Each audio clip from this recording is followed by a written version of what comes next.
जय श्री कृष्णा मित्रों। आज विश्व इतिहास का एक अद्भुत दिन है।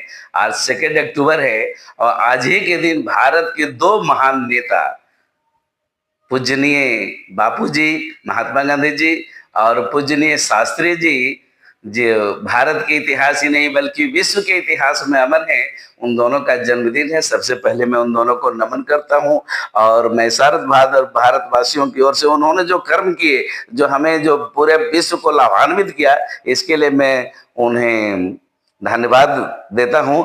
और मैं आपको बताना चाहता हूं, महात्मा गांधी जी भारत ही नहीं बल्कि विश्व के इतिहास के प्रणेता थे और उन्होंने एक नई लड़ाई की, एक नई हथियार, नया विपन दिया, सत्य और हिंसा का विपन। क्योंकि वे जानते थे कि अस्त्र शस्त्र से हम इन अंग्रेजों की बराबरी नहीं कर सकते हैं। इसलिए उन्होंने एक ऐसी सादगी, एक ऐसा तरीका, एक ऐसा जन जागरण का उठाया जिसके वजह से पूरा देश एक हो गया और हम सब मिल करके, चाहे वो उच्च जाति के हो, निम्न जाति के हो, चाहे वो हिंदू हो, चाहे मुस्लिम हो, सभी मिल करके और पूरे भारत की लड़ाई को एक जन आंदोलन बना दिया। और 15 अगस्त 1947 के इन्हीं के नेतृत्व में हमारा देश आजाद हुआ।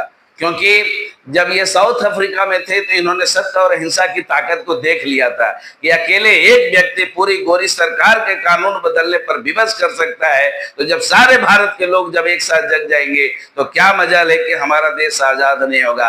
इसलिए जब ये 1916 में जो भारतीय स्वाधीनता संग्राम का एकता दिवस कहा जाता है, वो लखनऊ के अधिवेशन में इन्होंने कांग्रेस पार्टी को ज्वाइन किया और वहीं इन्हें चंपारण के कुछ लोग जाकर मिले और अपना दुख हाल सुनाया कि हमारे साथ ये परिस्थितियां हैं। तो इन्होंने वही शपथ ली थी कि मैं चंपारण आऊंगा और यहीं से अपना किसान आंदोलन प्रारंभ करूंगा। क्योंकि अगर हिंदुस्तान को उठाना है, हिंदुस्तान के लोगों को अगर जगाना है, तो सबसे पहले इन किसानों पर ध्यान देना होगा। क्योंकि बिना गांव का विकास किए हुए, बिना किसानों का विकास किए हुए हिंदुस्तान का विकास केवल एक दिवा स्वप्न ही हो सकता है। इसलिए महात्मा गांधी जानते थे कि भारत की आधा से ज्यादा आबादी इस आजादी से वंचित है, इस आजादी में लड़ना ही नहीं चाहती है। क्योंकि वो जानती है कि ये तो केवल बड़े लोगों के लिए है, ये तो अगड़े लोगों के लिए है, ये ब्राह्मणों के लिए है, ये उच्च जाति वालों के लिए है। इससे आजादी लेकर भी भले हमें क्या लाभ होगा। इसलिए महात्मा गांधी ने सबसे पहले यह निर्धारित किया कि आजादी से सभी लोग लाभान्वित होंगे, तभी पूरे भारत के लोग इसमें जुड़े। इसलिए 1916 को भारतीय स्वाधीनता संग्राम का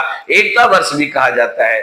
और धीरे धीरे धीरे कर करके असहयोग आंदोलन हुआ, सत्याग्रह आंदोलन हुआ, नमक कानून तोड़ो आंदोलन हुआ और अंत में भारत छोड़ो आंदोलन भी इन्हीं के नेतृत्व में हुआ और हमारा देश 15 अगस्त 1947 को आजाद हुआ। देश को आजादी तो मिली बच्चों, लेकिन हमारा देश